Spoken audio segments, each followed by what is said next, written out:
అల్లూరు జిల్లా కొయ్యూరులో సిపిఎం ఆధ్వర్యంలో బంద్ ప్రశాంతంగా కొనసాగుతోంది. వ్యాపారస్తులు కూడా దుకాణాలు మూసివేసి బంద్కు మద్దతిచ్చారు. పోలీసులు ఎక్కడా ఎటువంటి అవాంఛనీయ సంఘటనలు జరగకుండా చూస్తున్నారు.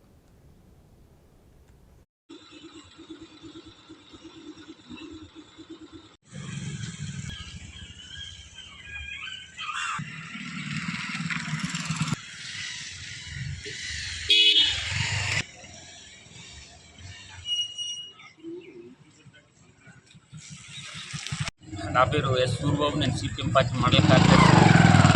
ఈరోజు ఏజెన్సీ మొత్తం రాష్ట్ర వ్యాప్తంగా బంద్ జరుగుతుంది. ఈరోజు రేపు జరుగుతుంది.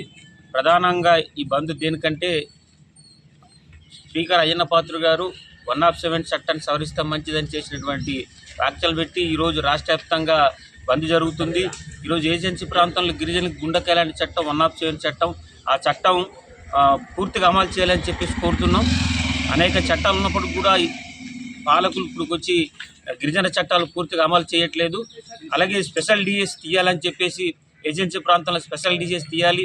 ఉన్నటువంటి చట్టాలు కూడా సక్రమంగా అమలు చేయాలి. అధికారులే ఈ చట్టాలు కొన్నటువంటి రాజకీయ నాయకులే అమలు చేసే విధంగా ఈరోజు ముందుకు రావాలని చెప్పేసి కోరుతున్నాం. అఖిలపక్షంగా ఈరోజు ప్రజా సంఘాలుగా మరి రాజేంద్రపాలెంలో కొయ్యూరు హెడ్ క్వార్టర్లో మరి ప్రశాంతంగా జరుగుతుంది.